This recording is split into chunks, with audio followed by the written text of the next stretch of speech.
Hi, I'm Andrzej Lichnerowicz, Angelo on the demo scene. I'm a founder of Polish Demo Scene Chronicles, doing some historical research on Polish demo scene, and you're listening to Scene World podcast.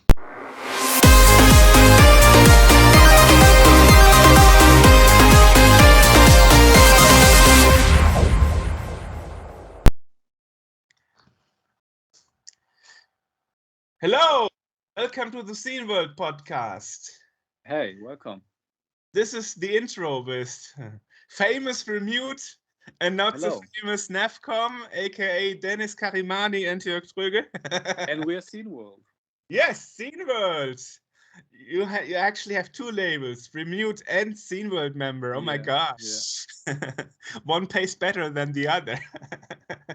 Yeah, before we go into the interview, we actually talked to two people from the Espacio Tec, the Tech Space Museum in Argentina. But before we move to Argentina with our podcast interview, we actually talk about retro news, and I wrote some stuff down. Number one news from the scene is actually that Dave Moorman, the former second publisher, I would say, because he picked up from Fender Tucker back in the day, he released a new book called Most Marvelous Machine Explanation Particular, as first an ebook and then also now as a paperback. That can be ordered from Amazon.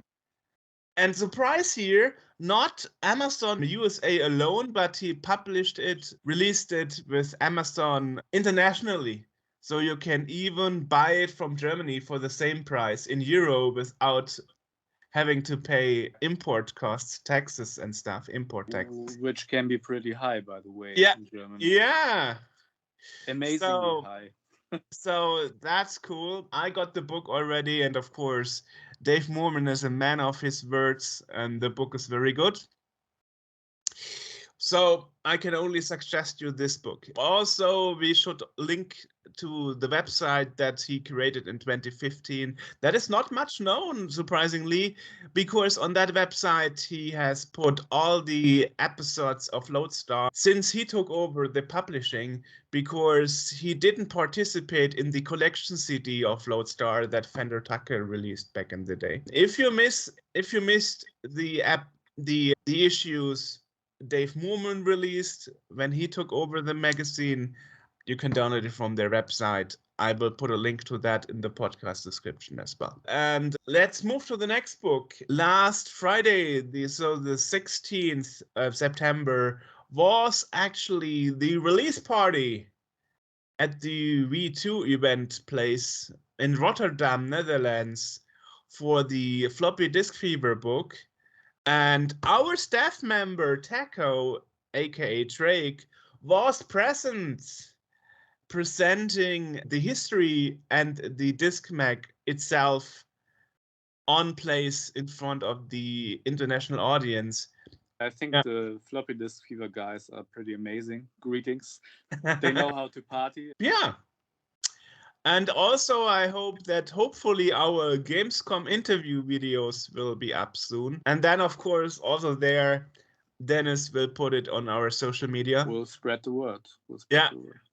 And what else? 2 weeks delayed. Phil Adams, the CEO of Intellivision, actually basically did a copy and paste job of the newsletter 2 weeks earlier and posted it on Republic, where all his investors were, and invested in the console. They invested $10 million in the console, around about. And you can actually see that it's a copy and paste from a Word document, because the counting of the bullet points, it's actually one at each bullet point.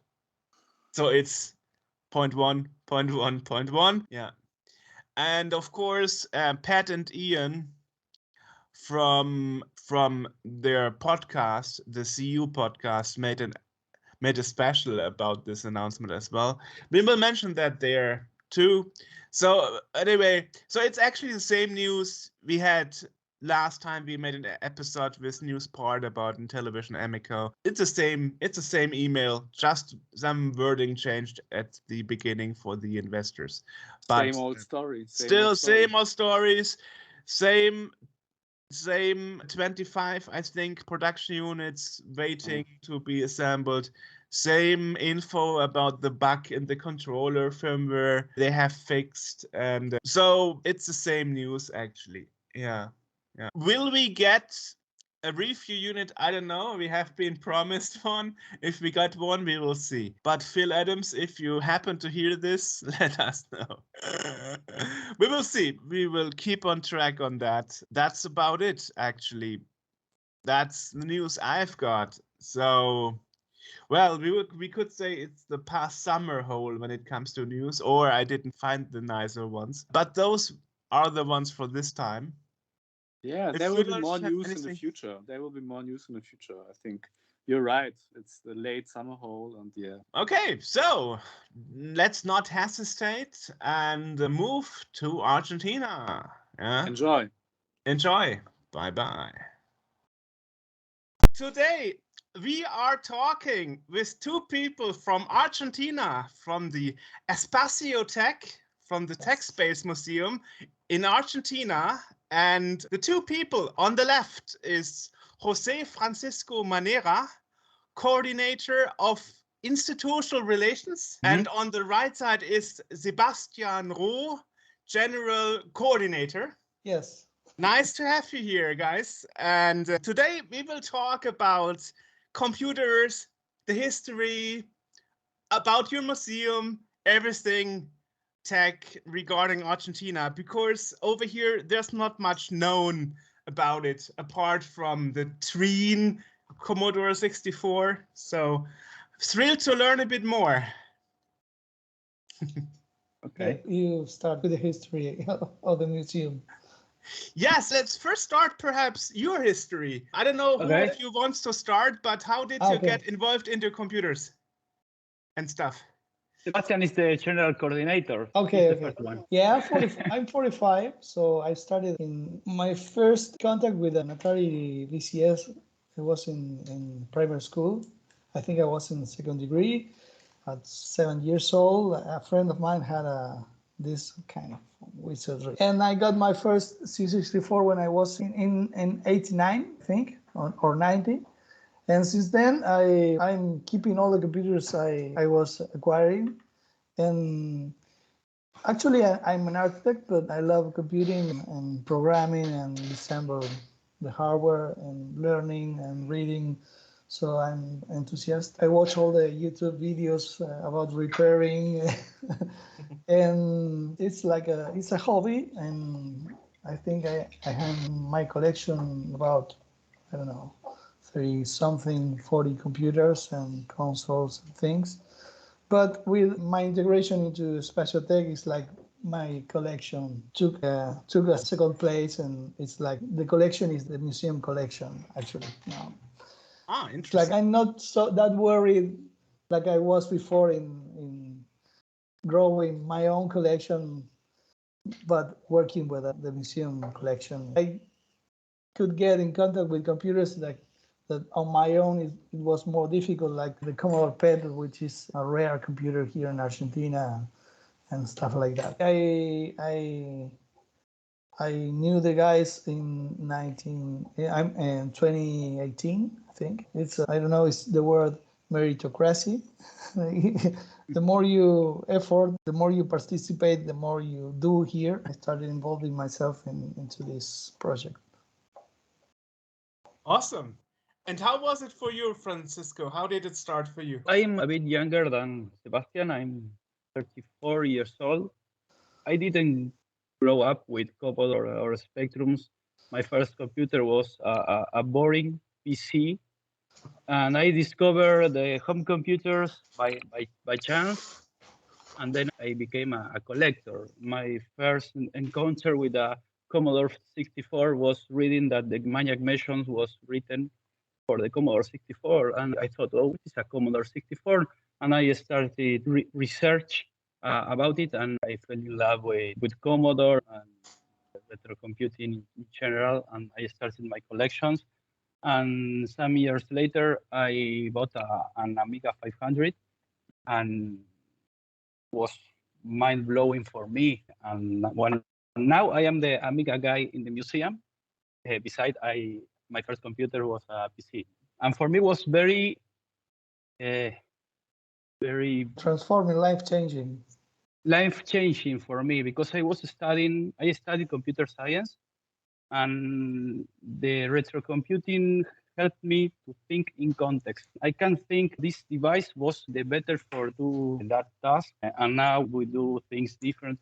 And for me, it was helped me a lot in my career. I'm a bit different from other guys of my generation, because I tell them the Amiga did that, but the PC doesn't. And then I joined the museum, and for me, retro computing is part of my life now.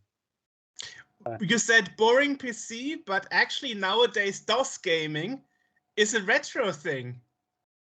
It has its own section nowadays. And it's very funny, because this year was the first time we installed a PC on the museum. You have Amiga, Atari ST, or Commodore 64 Spectrum, blah, blah.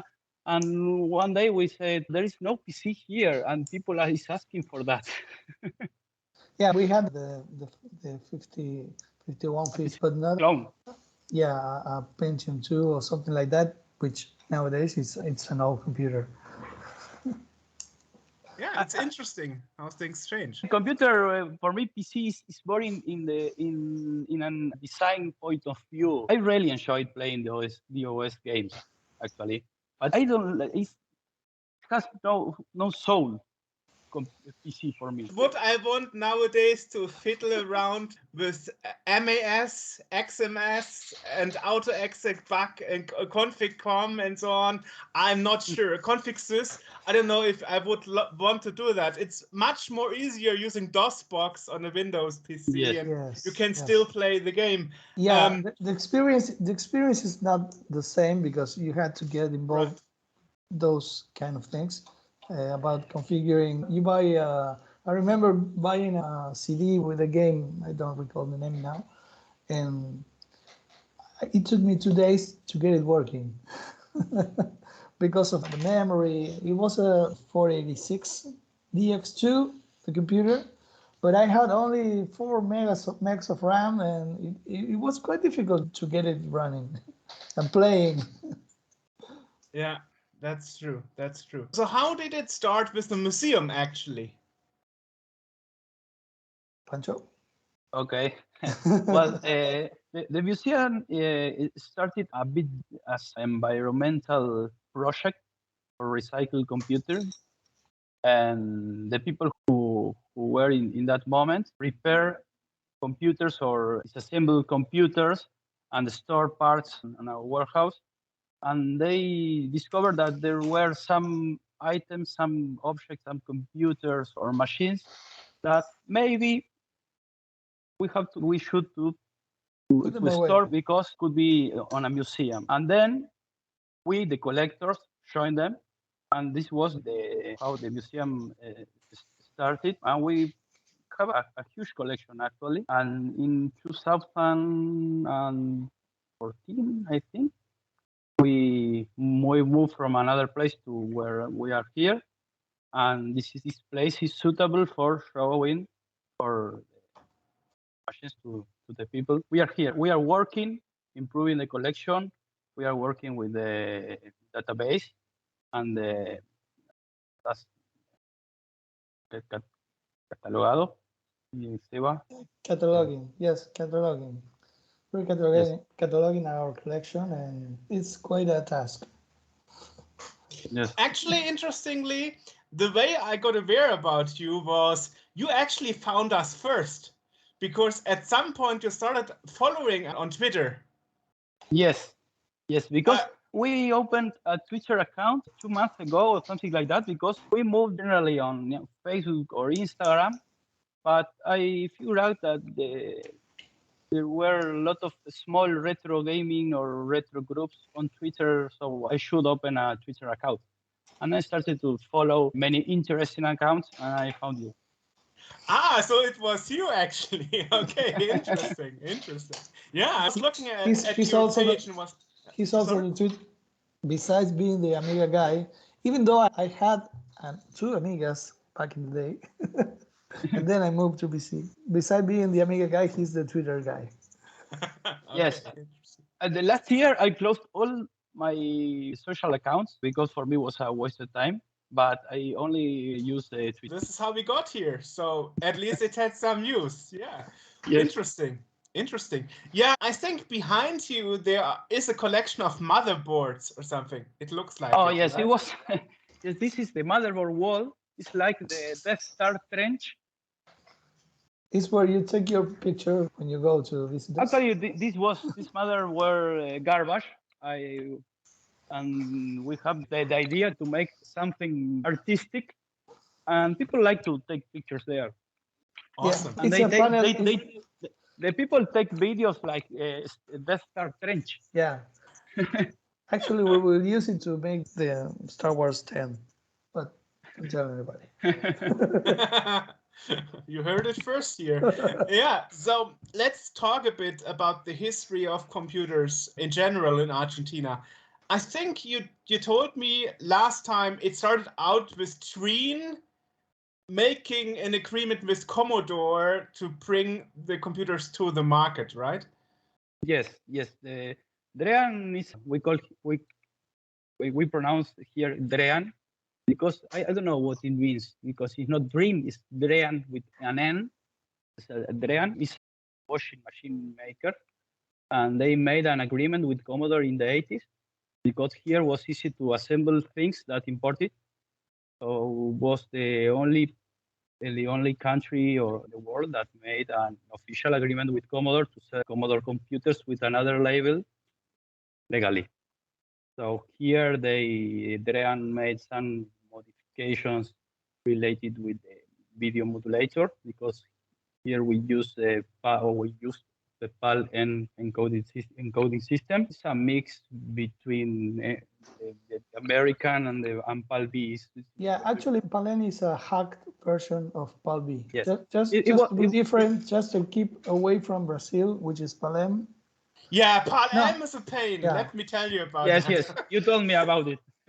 Yeah, but I think it's a political decision to be different for keeping. Just to keep the difference. Here in Europe, PAL-N is not a problem. Our TV is supported. Our projector is supported. No problem. But PAL-M, as you mentioned in Brazil, is a unicorn because it's using NTSC American signaling for the picture, horizontal vertical line and stabilization, but the European PAL color scheme, color signal.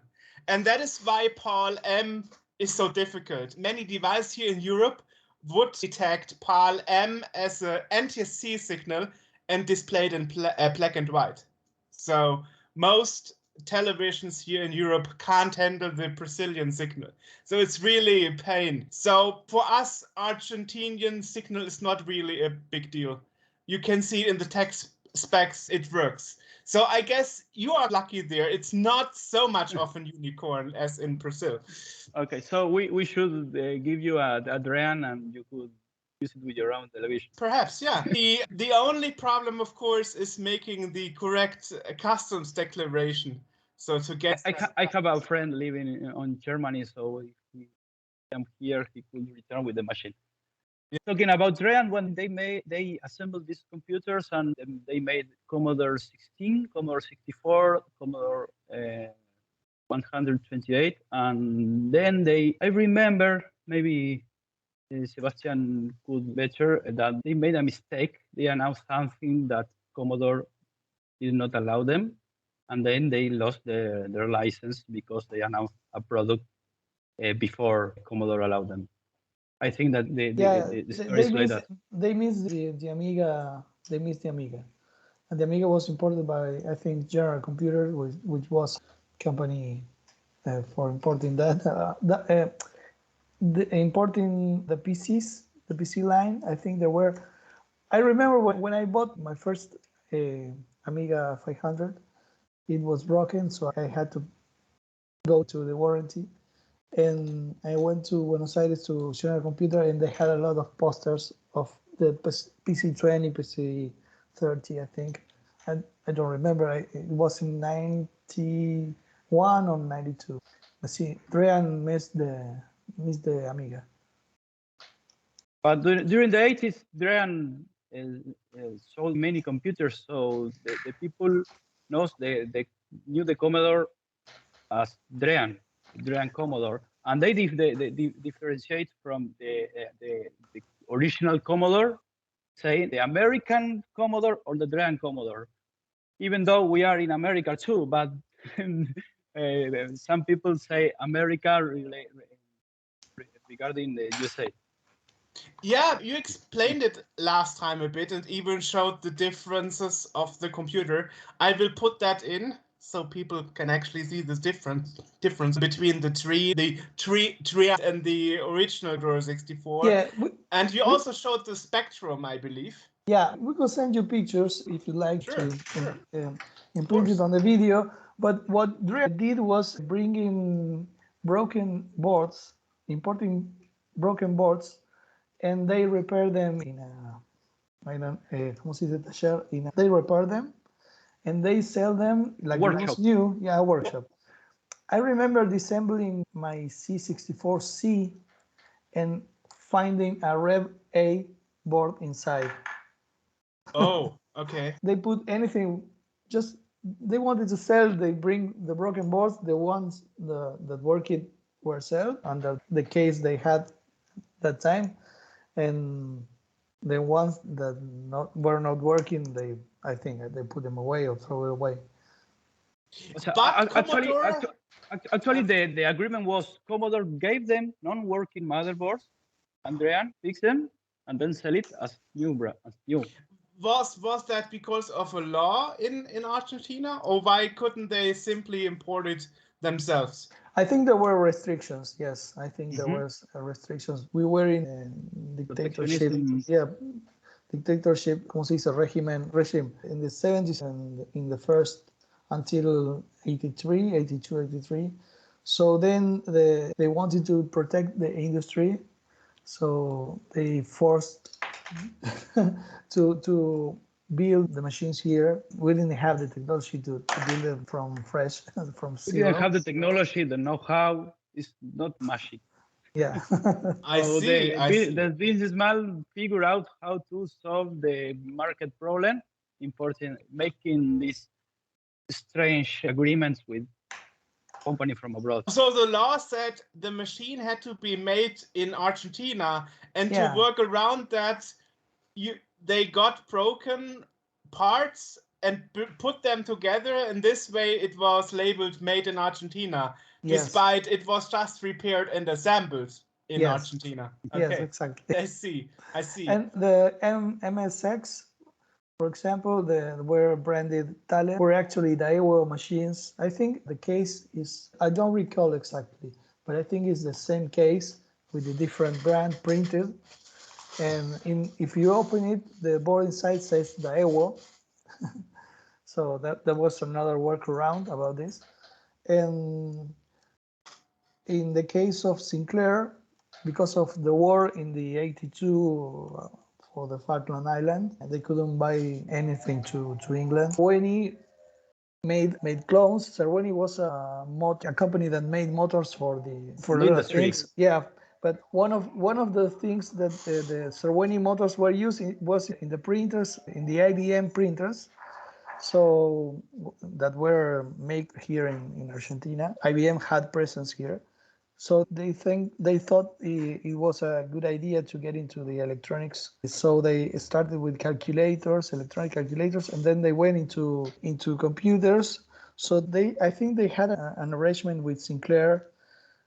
I don't know how exactly if they imported the chips or the board. I'm not sure about that.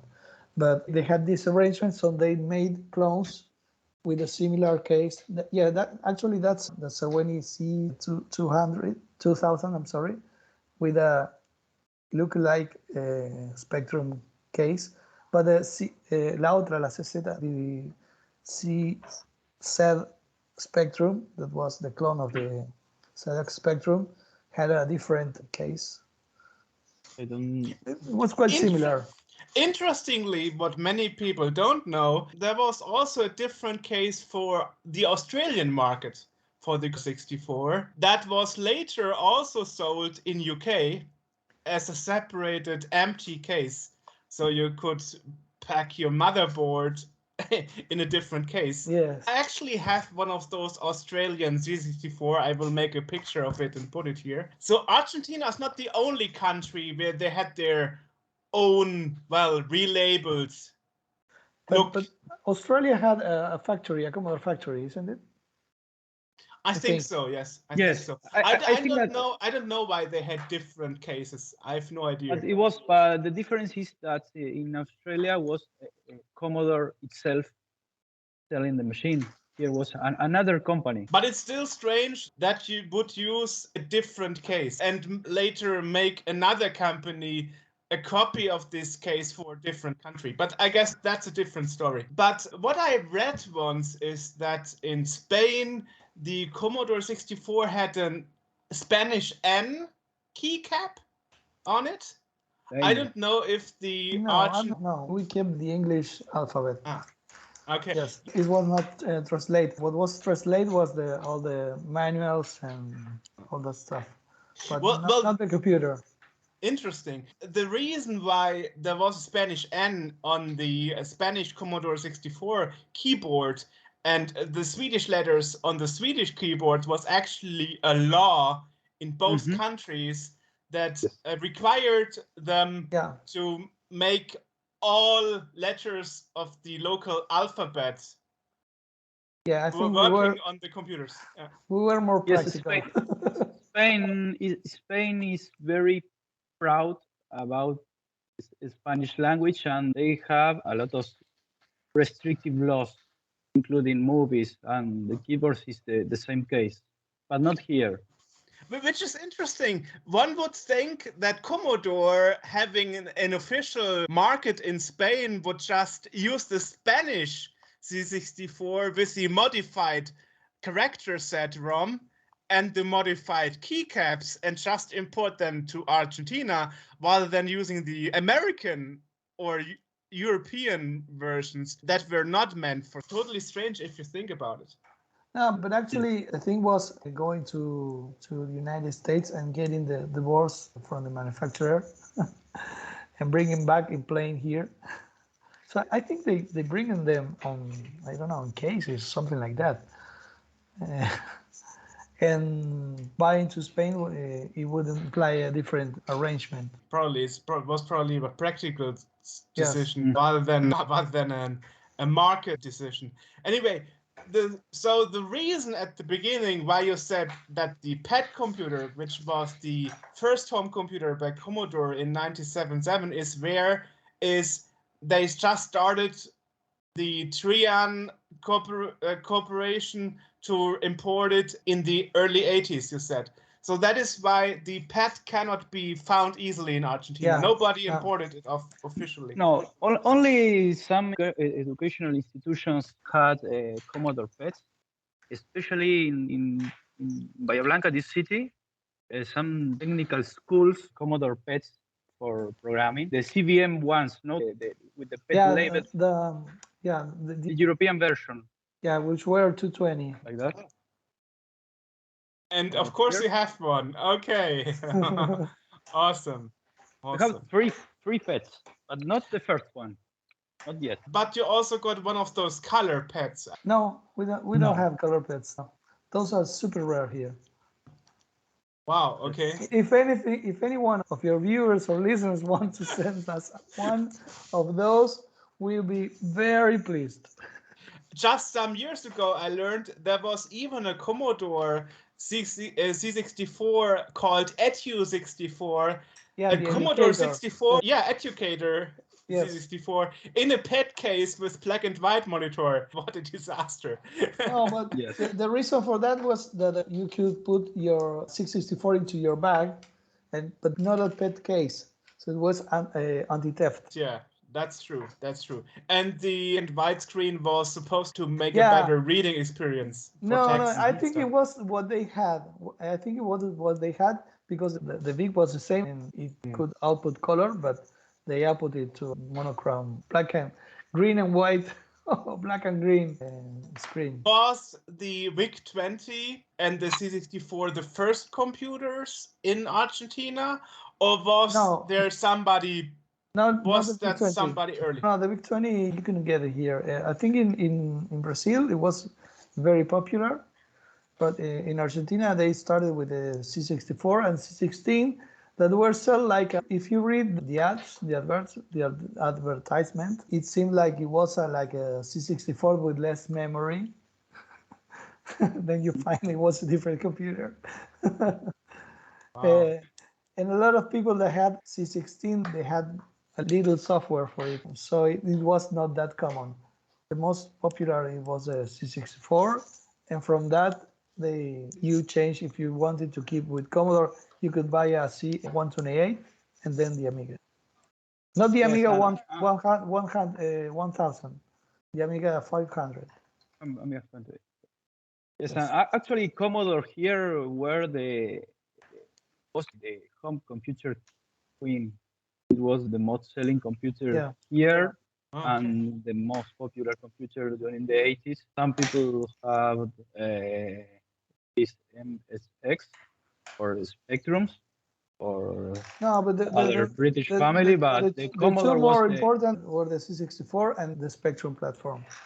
Being with the Cerweni computers or the microdigital that were made in Brazil, that also were imported. The most popular machine from microdigital was 90 ¿cómo se llama? 90 color computer. I can't remember now. The TI, it was TK90X color computer. Yeah, it was not 100% compatible with Spectrum, but a lot of software worked. Okay, interesting. So there wasn't really a home computer scene or appearance before 1980. Yes, no. Okay, so it started. So you had a 3 years delay behind the rest of the world. And you could buy Atari. You could buy Atari in the mid 80s. You could buy the Atari VCS, which was the second version, the Light 6 year. You could buy the Atari was imported by a company I don't remember. I can't recall. It had a sticker on the ones we had there on the museum. And you can buy the ColecoVision.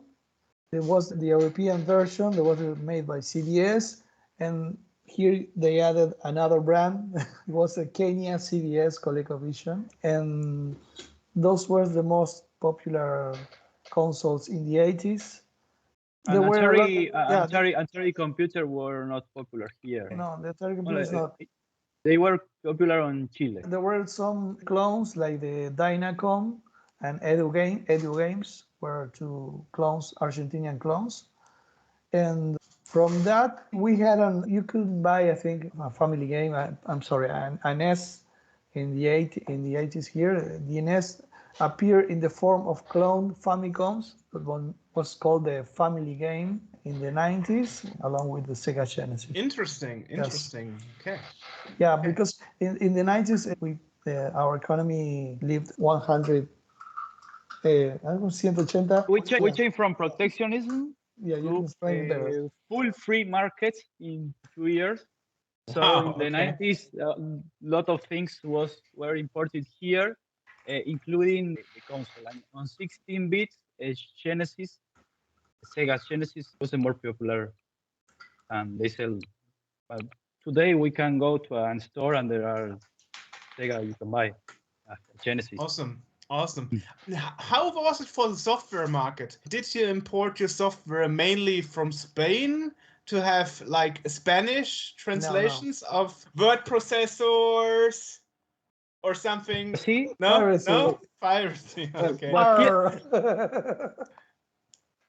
Here we have a rebranded demo scene of crackers because the people go to Europe or USA, return with the software, and small stores here change the intro. But it was already cracked on Europe. Yeah, you had the local cracker, then you had, I don't know, German cracking series, and then you had the game. A re-import crack, I see. Okay. Yes, Interesting, exactly. interesting, yeah. Exactly. Yeah, the 80s and the 90s were different. Back then, you had very few software that would be translated into a local language. There were only a few games and a few programs that were translated. I remember my grandfather using VisiWrite 64 to write his letters on an endless paper .matrix printer, Yes. and it was all in English. There was no Yes. German version of VisiWrite 64 for the German market. So he actually had to buy a programmable ROM chip to get German louds and teach them to the printer, so you could print the German louds. So I guess something similar happened in the Argentinian market for the, as we mentioned earlier, the Spanish N or something. So you can actually have your Spanish letters. Yes, it was something like, yeah, but the end with that thing on top often was done with a dash. So it was, or they put it by hand, the line. Really? You would print out a letter and then put the wave above it by hand? Oh God. Okay. Yes. Well, It's not that different, actually. It's not that different. Spanish language only has an strange letter. Then the others are the same. Not very difficult to write it. I guess we are very picky here in Germany. Nobody would accept such a workaround. So I don't like the Z instead of Y on the keyboard. It's very strange for me. Still nowadays, every time somebody confuses an O with a 0, something dies into me. Yeah. Something dies inside me when somebody writes like times and then writing 10-0 instead of 10-0-0. No, man, you put the wrong key. Just a little bit more up the keyboard. There is a 0 to use. But I guess that is from the old typewriter times. Yeah, look, with my son, about, I don't know, a few weeks ago, we were into an old typewriter I used in high school. And I rediscovered that it didn't have the 1 and the 0 on the keyboard. You had to use the L as a 1 and the O as a 0. Exactly. Yeah, and some people still do it nowadays. Yeah. Yes.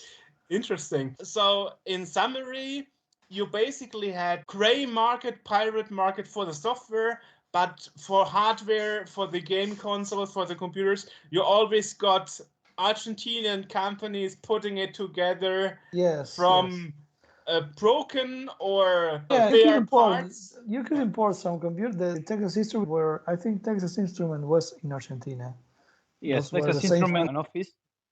But it's a special case because Texas Instruments was like IBM. It was a big company with presence in all the countries. So they only made modulators and the power supplies that were external in Argentina, but the machine, the computer was the same. And we were very expensive. The Texas Instruments. Yeah, I didn't know anyone. A friend of mine had a cousin that had a Texas Instrument, but I never saw one until, I don't know, 20 years ago. It was quite rare. And the same happened with the Atari 8-bit line of computers. And also there were small projects. For instance, Pecos was a truly Argentinian computer. It was designed here. It could run if you make a mod, it could run ColecoVision games. But the board was designed here, and the engineers designed it from scratch, more or less. And there was another one, I don't remember their name. It was like an MSX, but designed it here. But it was very small project with no projection, and luckily the economical context and it's not the best one for developing or researching or making competitors to the big brands. You couldn't stand out against or something like that. So when did the market exactly change that you could have access to all the modern computers? Did it start with the PCs, or when it changed for actual computers? Yes. Or when we could buy this, when we opened the economy. Exactly. Yeah, the thing was we had a hyperinflation in the late, I think it was 89. I was a kid. I was a kid. In the late 80s. In the late 80s, yes. And then we with the change of political, with the new president that came, it said now by law, 1 peso, it's the same as $1. It stopped the hyperinflation, and you had that parity that you could buy anything from outside. They opened the customs, more or less. You could buy anything from outside, so it opened all the market. So the PCs started. It was in the 90s, so the era of the 386 and 486. So we started importing all that stuff, the Amiga, but by then the market was dominated mostly by PCs. Yeah, Commodore was pretty much struggling at that point. Yeah. Yes, Interesting. I think that it's very similar that what happened in Eastern Europe. More or less, it's the same. The difference probably is they have other problems, social problems, and here we were with some protectionism laws that did not allow us to buy things, but we had 3 or 4 years of delay, like in Eastern Europe. Not so bad compared to other countries. Yes. I think that I did I compared, and maybe you could understand better. You think, oh, it's like Poland or something like that. Yeah. So what's your next plan? What's your next thing you want to do with the museum? You told at the beginning you already changed location to have more space for the Tech Space Museum. So what's the next plan? We have actually a lot of plans, but the next year we want to finish our database, insert all the queries. We want to know what we have and sort them, and then we are making some special events like the retro programming contest, that we launched this year. It's for Spanish-speaking countries, because in English-speaking countries there are a lot of retro gaming contests, but there are no many on Spanish-speaking countries. So we launched a retro dev competition. We can include German. We can include German next year. Maybe, yes. Maybe. Yes, and then we open once a week, Saturdays. So we are scheduling all the Saturdays for doing different activities. For instance, this Saturday we are going to show painting programs for kids, because on Sunday is Children's Day in Argentina. So we want people with kids can come here and play with paintbrush on DOS or Deluxe Paint or thing like that, and enjoy creating arts with retro computer. And so we are trying to create a lot of activities. So if you return to the museum, it's not the same like the last time. Yeah, it's like changing the exhibits. Interesting. So how do you go about keeping the stuff running? That must be a big issue. Keeping all the CRT TVs running, all the old consoles where you barely find anybody knowing how to repair that stuff, or finding spare parts to repair what is broken. Yes, we are. When something doesn't work, we go at the store, our store, and find if there's something that works. But because we didn't have the catalog full now, we hadn't cataloged all the things. We are not sure if we had a spare, I don't know, Sega or spare something. With that work done, it would be easier. Or perhaps, I don't know, I needed an original Macintosh to do something, and the one that's in the exhibition lacks of memory, so I'm bringing mine for the next Saturday, and we're trying to. And then we participate in. And then we participate in different Facebook groups. For instance, here is very Commodore Argentina, Commodore user group. I don't know. And there you can ask them. I need a big chip, blah blah, and then I have one, and you can buy it. And there are a lot of small communities online, and here or in Spain or in Europe actually, and so there is a retro hardware network, informal network. So we try to be in touch with all of them. I thought perhaps to have museum technicians or something to repair hardware. We are trying to have permanent staff, but the problem is actually there are a lot of smart guys, but the guys who knows about Commodore Spectrums are guys from 50 or 60 years old, or I know 40 years old, and they have their own shop, and they don't want to be here. They don't want to help a non-profit museum to keep their stuff running. Or sometimes they don't have time. They don't have time. They don't have the time. Yes. We say the other time that the TV technicians are like grumpy people who doesn't want to treat with other people. In the end, what kind of museum would it be if everything was based on emulation? No. That would not give the feeling.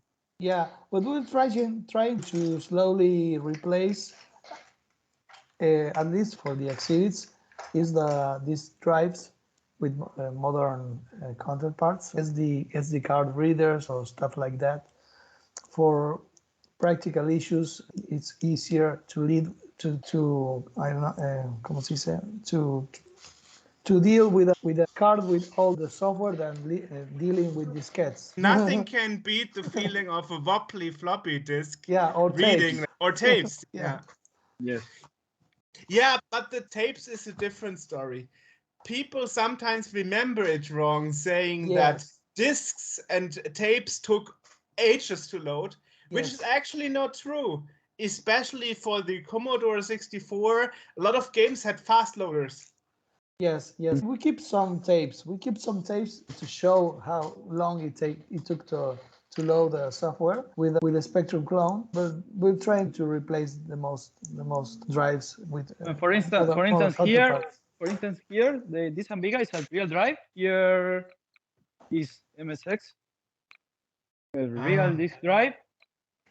And here we have some big things. We have a real disk drive for that Commodore, but we also use this device for loading from an SD card. So we try to mix and not to be so purist, but that looked like the 1571, if I saw it correctly, right? Yes. Yeah, 1571. Yes. Those were the two popular models, the 41 and the 71. Yeah, the 71 is actually pretty expensive and hard to get nowadays. At least in Europe, the most people just use 1541, and the 1741 was rarely used. No, after the introduction of the C60, the C128, the 71 became like the standard. Interesting. Yes, because over here and in America, most people just used it in Commodore 64 mode. So they connected to 50. Yeah, that's the same, but it was the one that was, I don't know, that was imported. I think they don't remember if they changed the badge. Yes, Adrian, yes, okay, also. Interesting. The weird one was the 41.2 that came for the C64C. Because the C64C wasn't the real C64C also, the case was different. There were some clones made, but when Commodore lost the license, when Drean lost the Commodore license, they started making a proprietary version that was the Drean Com. Yes, they labeled Drean Com because they couldn't use Commodore anymore, so they Drean Com. I think it was based in a disk drive I saw in the 8-bit guys videos. A Japanese one. Yeah, I don't know. I'm not sure, but I think it was based. It surely would be based in another one. It wasn't an Argentinian development. And interesting that you mention it, because even Commodore themselves made a revision of the Commodore C64C that had a bread bin motherboard in it. They called it the Commodore B3 revision. And the B3 revision was a bread bin with old SID in a C64C case. Oh. So so they actually made it officially, but it's like one of the rarest revisions of the C64. I could tell you, I bought in 1990 a new computer that was a Adrian Commodore C64C with an A revision from new. Yeah, the problem was probably for Trine, because the different models of the different revisions of the motherboard have different voltage requirements. So that probably needed some brains to solve that, because people back then who didn't know, they would blow their SID chips by inserting the wrong SID chip into the socket. Were very unreliable. Yeah. So they didn't care because the aftermarket didn't exist for Drean, and not even for Commodore. Commodore was a disaster.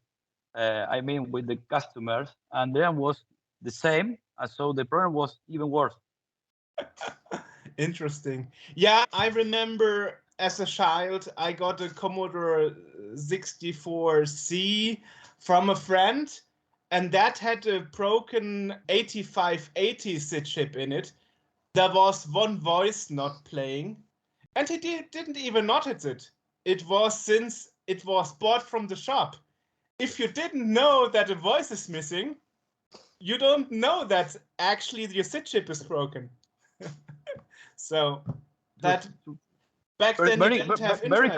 Very common on Commodore machines. If you open Commodore machines, there are a lot of production fixes, wires and things, strange things, even on Amigas. Interesting. Okay, and that was done by Drian, I guess. No, yeah, for the fixes and stuff. Yes. Because I remember that only for certain countries, like for France, Commodore did that. I once did an interview with Dr. Peter Kittel, who worked for the customer division, the customer support in Commodore Germany, and he told me that, in fact, for the French market, they hired some students to manually solder the CCAM modulator on the mother, and the whole protection against shortcuts was just a thin layer of cardboard. It was incredible. So I actually got one from France, and of course the French seller on eBay sold me the machine in disassembled. So I had to pay for every part separately, and I remember that this construction was so cheap.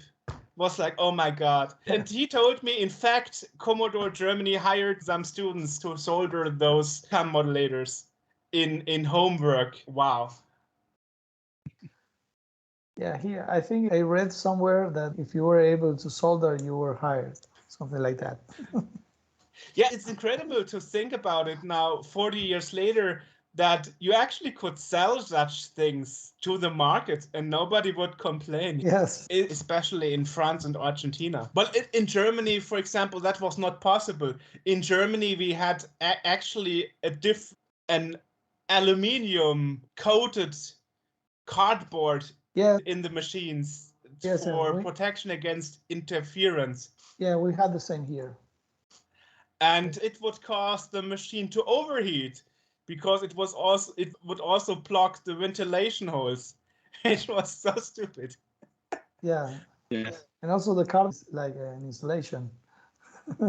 Yeah, it's super interesting. So it's good that there are museums like yours that keep the things alive. But I hope that down the road you can convince some grumpy technician to help you repairing the stuff. We're into it. Yes, it's very interesting that sometimes appear here young people that want to learn, and they learn actually reading or researching by themselves. And there are a new generation of retro fans that are learning things. We have here a guy that is writing a Spectrum game engine, and he's, I don't know, 28. Because the big problem, what many people don't realize, the more you waste away those old computers and put them to the trash and simply replace them, the less you have on the whole market in the end effect, because there are less and less old machines you could use. So if you keep replacing, at some points you have nothing to replace it with anymore. So the solution has to be repairing in the end. Yes. But you get to the if you get to the cheap level, sometimes I don't know. There are some CPUs made by Commodore. I think that the +4, there is a very unreliable chip. So sometimes most chips wouldn't be working anymore. So we have to come with I don't know, a newer solution. Yes. But there has been made new PLR chips and new clock chips for different Commodore models. Yes. And those chips, you actually have little dip switches where you can switch between the models for different Commodore 64 models. So there is an aftermarket for replacement ICs. Yes. Fortunately. But they are not the original ones. Wow. I think that the last 5 years were very positive for retro computing because of the FPGA technology and 3D printing and other advances that are quite good. People making accelerators or chip replacement using this technology. Maybe we are going to lose many knowledge and things, but these things are helping now. We will see how things turn out. Think about it like music cassettes or records. Nowadays, records are called vinyls, but nowadays they are reopening factories from the 70s and using old machines from the 70s to produce new vinyl for music lovers. And in Poland, there's still a factory for new music cassettes. So perhaps down the road, there will be a new factory for diskettes, for floppy disks. But then the problem is you have to keep your disk drives running. Yes, they have to start making brand new disk drive units or mechanisms. That's also a different thing, Which leads me to the question, are you aware of other museums around you? Are you in touch or working together with other museums from other countries? Yes, we think we have a global vision about retro computing scene and our museum. So we are trying to be in touch with many museums, and we are in touch actually. And specifically when I think 2 European museums. We also talk with a museum from the United States. And yes, we are trying to be on the network because it's not very common an Argentinian or a Latin American computer museum. So we are trying to be on the top list. Interesting. Yeah, in the end, we have to work together to keep those stuff running. Yes. And we think that the community is the most important thing in retro computing. We don't like the idea of a museum isolated with the things behind a glass. So we like people come here and test their own software and be in the Facebook groups, talking with the people who every Friday test a new indie game for a Spectrum. So we like to be a node, a hub for these communities. So people can come here physically or send us their own game or whatever. And we want to be part of that scene.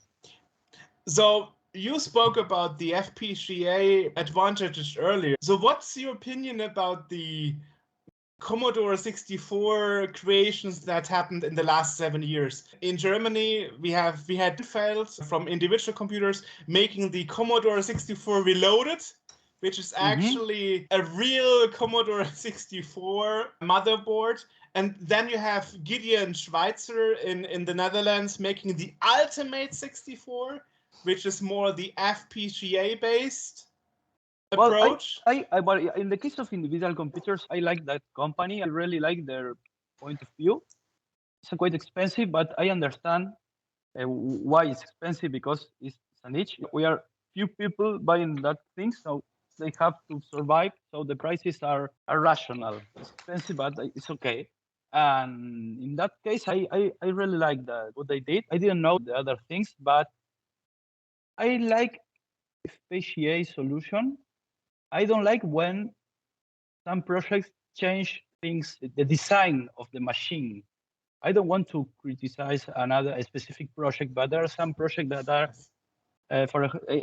especially on the Amiga scene, because I read more about Amiga than C64.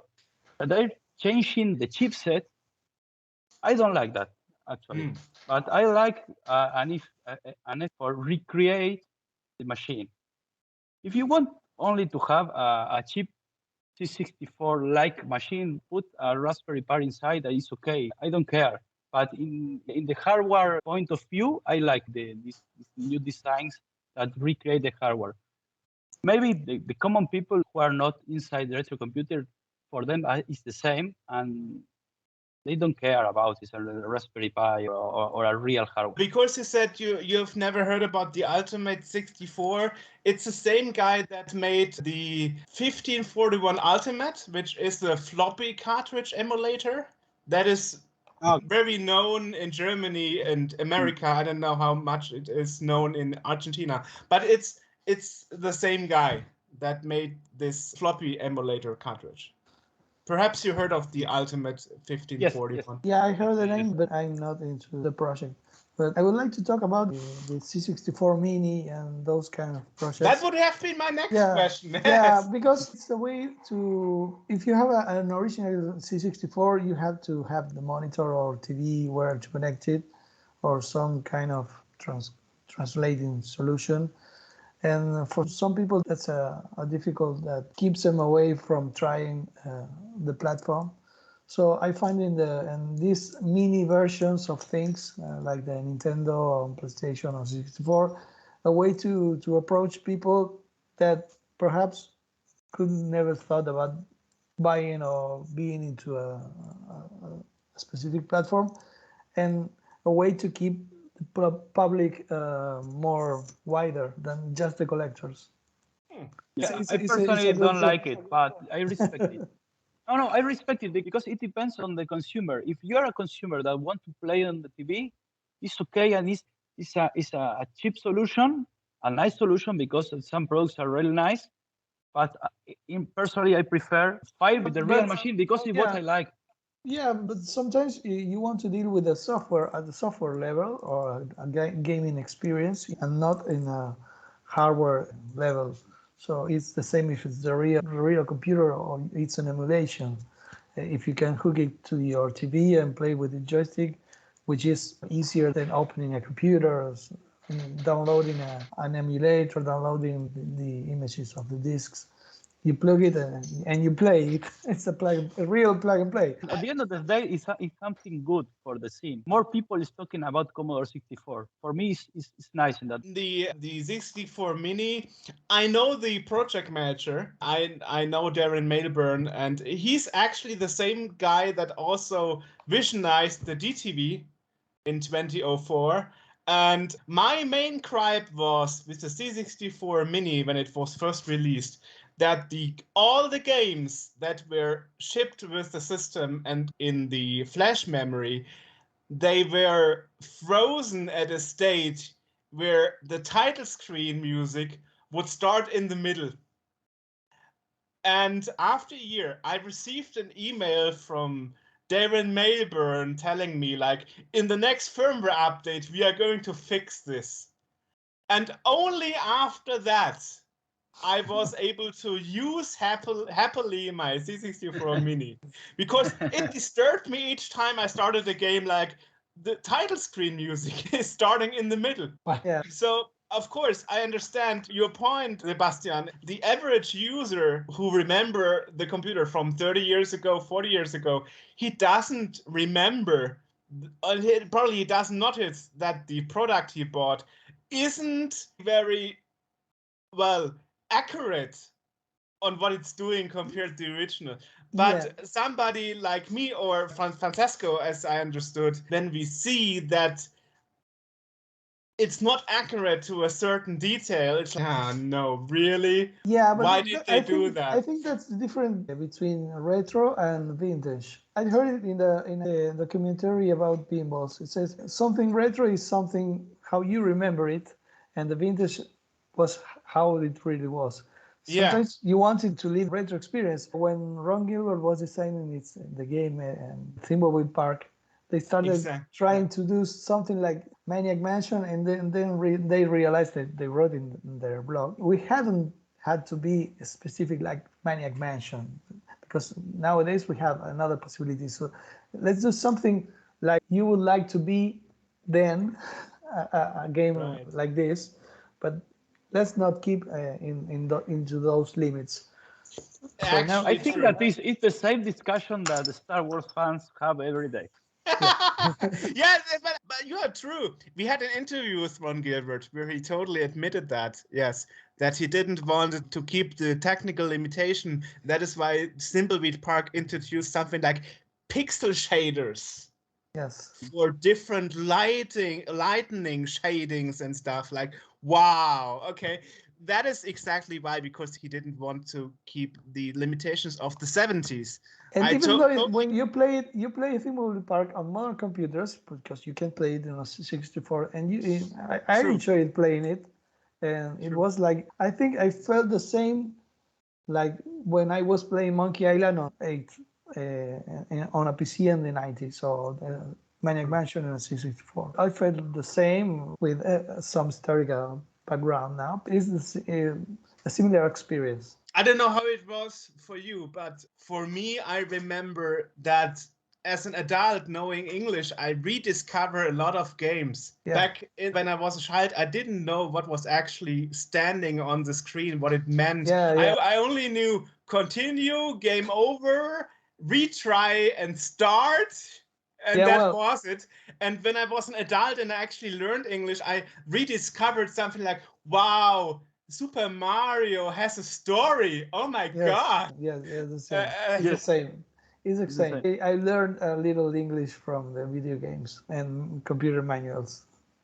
So, wow. So when people ask me, so in which language do you play your PC games? I'm like, in English, of course. Why would I use a bad German translation with voice actors that are not the real voices? So I don't know. So that's really something I discovered. So it's interesting to hear that you actually don't borrow software from the Spanish market. So you had actually the same problem like anybody else. You were confronted with English keyboards, English software, and you had to deal with it. Yes. In the 90s, you started to get some Spanish translated copies. Yes, that also came from Europe. We have here some magazines, some Spanish magazines like Micromania, and I think Hobby Consolas también creo que era. We could read about games and the European scene. We learned about computers we didn't know existed, like the Amstrad. The Amstrad is quite extremely rare in Argentina. Or the Dragon 32. The what? The Dragons 32. Ah, the Dragon, yes. Dragon. What is that? Yeah. What is that? A funny side note, I once made an interview with Paco Portello, which is a Spanish pioneer, because he made a Bugaboo, the Flea, the first computer game having cutscenes, despite cutscenes was a term that Ron Gilbert invented with Maniac Mansion first. And he didn't know English, so he brought a translator. And at some point he was like, yes, like the Dragon computer. And the translator was like, Dragon? why are we talking about dragons now? Aren't we talking about technology? Yeah, that is how I remember that it confused the translator, because he didn't expect a computer to be called dragon. Yeah, yeah, nice. So, well, related with that, I want to be fair with the Spanish guys. They made very good games in Spain. They have a golden age during the 80s. So the Spanish software we had here was the Spanish-made software, not Spanish adaptation of other software. Yes, he told me about it, the golden years, yeah. He's such a pioneer, he even made a book about it. Unfortunately, the book is in Spanish, so I can't read it. I was a lazy bone as a child. When my mom said you should learn a third language, perhaps Spanish or French, I was like, nah, no, not really. Why would I want to learn Spanish? Yeah, I was. When would I talk with Spanish-talking people? My argument was I would never use Spanish or French as much as I would use English. So in the end, it would end up being half broken. And I remember once I was on a holiday in 2010 in Mallorca in Spain. And when I asked the Spanish people, which language do you prefer, English or German?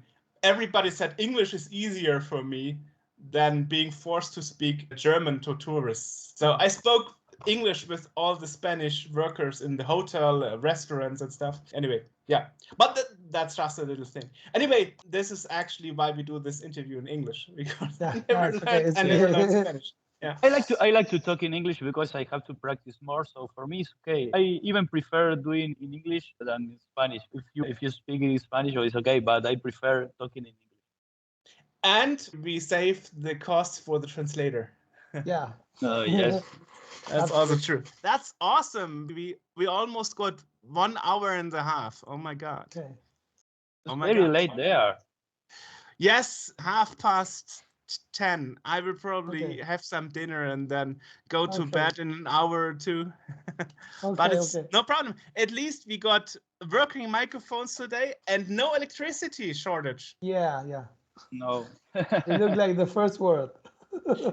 That's actually surprising. I thought it was more like Venezuela having this power outage issue. No, it's quite common here. Really? Yeah. But it's common, but not so common. No, it's not that common, but it could happen that you are working in your house and suddenly the lights went out, the electricity went out, and now we repair. You call it the company. The company and said, yeah, we're repairing it. Or okay. But they're hopefully not for long, right? You always have to have some candles in a drawer in the kitchen. Interesting. Okay. Yes. Well, in 2013, I was for 3 weeks. I was in Lima, Peru. I remember they didn't have electricity issues, but they had sometimes no water. Oh, okay. So you only could use the shower or the toilet at certain hours a day. Yeah, it could depend. It could be for the placement of the city and the mountains and the geography. Yeah, in Argentina you have different situation depending on the city. Different situations. Places. Yes. Okay. Well, I thought it.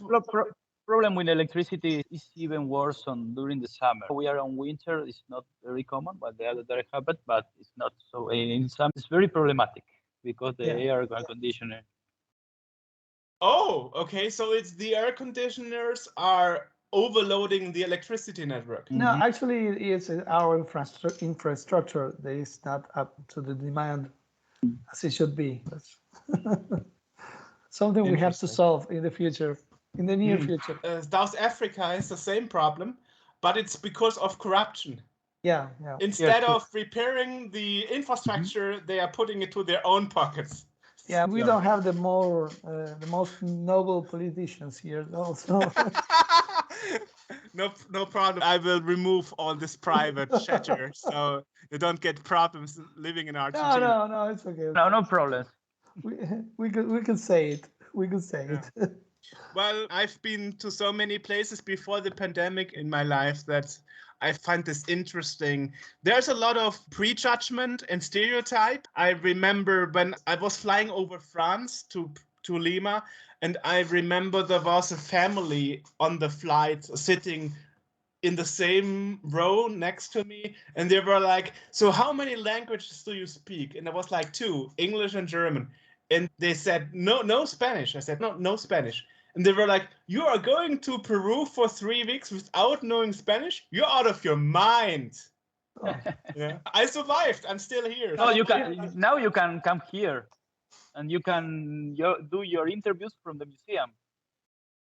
Perhaps, yeah. I hope the pandemic situation soon resolves. In April 1st, April's Fool's Day, what a coincidence, the German government decided no masks are mandatory anymore. And since then, we have our first corona wave in summer. Okay. Because people are stupid and everybody is getting sick right now. So I don't know how the situation is in Argentina, but in Germany, it's really mindless. People are mindless. Of course, everybody's getting sick. If everybody stops using masks from one day to another, that's of course commonplace. And it even became so big that now they don't have enough bus drivers anymore. Because all the bus drivers are sick in my city. So you can't even reach work if you don't have a car because there's no bus driving. Here the situation is more relaxed. Yes, here the problem was that the government was a disaster managing the situation. But one thing that is good here compared with other countries in Latin America, the people like to vaccinate. So, the levels of number of people that put the vaccine voluntary are very high. We had some problems with the scheduling the first month because the government made a lot of mistakes buying they made some deals with Russia and some weird things, but then they bought the good ones and the levels of the number of people with vaccination are very high. I wish it was the same over here, but you've already heard about it. Germany is, together with Austria and Switzerland, we are #1 nation against conspirators. Bill Gates is putting something into the vaccine, and they are poisoning us with each dose of the vaccine and such bullshit. We don't have a lot of people vaccinating, unfortunately, compared to other countries, as I said, Argentina or Israel, where 95% of the population is vaccinated. We are not so lucky here. Hopefully next year it will become endemic, because I still have an open invitation to Brazil,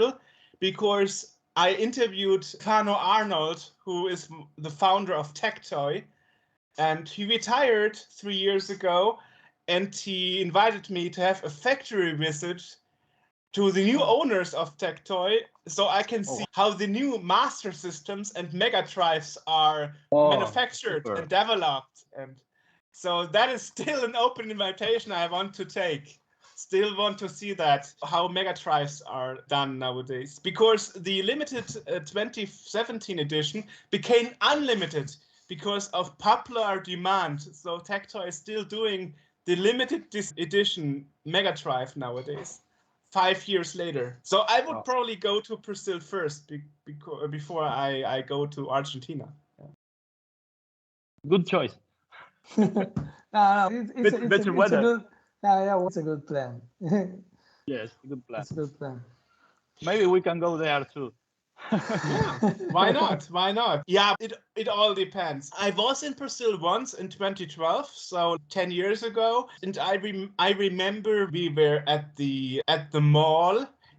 There was also the cinema, and there was like a queue going 2 times around the block for entering the cinema. And I remember I said to my friend, we are not going to wait 2 hours until we get our turn to buy a ticket for the movie and then watch the movie. In fact, we went home and we printed a QR code and paid with a Visa credit card. And we were the only ones who did that. So the next day, we could just pass the line and go to the single guy with the scanner and go in instantly and watch the movie. And I was like, man, why is nobody else doing that? We are doing that in Germany all the time. You have the possibility in Brazil. You have it put in place, but nobody uses it. You rather spend 2 hours waiting on the counter to buy a paper ticket. So that really surprised me. Wow. Of course, now it's 10 years later. Probably things got way ahead in Latin America. I wasn't there. No, here the problem is that we use a lot of cash because we have a high level of taxation and things, and the people like using cash. It's a way to protect against the government. But in parallel, there is a lot of use of QR payments with a local company called Mercado Pago that is very powerful here, and people like it to pay with digital payments. But thanks for the invitation. I would love to come and see the museum with my own. I'm very happy that, as I said, you are non-profit, because we had a lot of interviews in the past 2 years where a lot of museums actually had to shut down because of the pandemic and no entrance fee from visitors anymore. Or the landlord would fire them and say, you can't rent the location anymore. So you're lucky over there. Yeah, Seba, estás muteado. You're mute. Sorry. I think in that aspect, we are very lucky. Yes. Right. Yes, we have a small structure, not many people, so we are trying to be careful and not to grow so fast thinking about the worst case. Where we live in a place with bad things happen sometimes, so we are aware about that. So you have a backup plan, I hope, for the future. Yeah, I don't know if we have a backup plan, but we're accustomed to crisis. You adjust accordingly. Yeah. We are very short-term situations because we have crisis, inflation, and things, and we are thinking about the next crisis. So we are very flexible. Yeah, I have to go. Sure. It's Okay, kind of late. No, So I salute you. Thank you. Thanks for all. See you, thanks see you for soon. your time. See you soon. Okay. Thank you. Bye-bye. Bye, Seba. Okay. Talk to you Bye-bye. then. Bye-bye. Bye.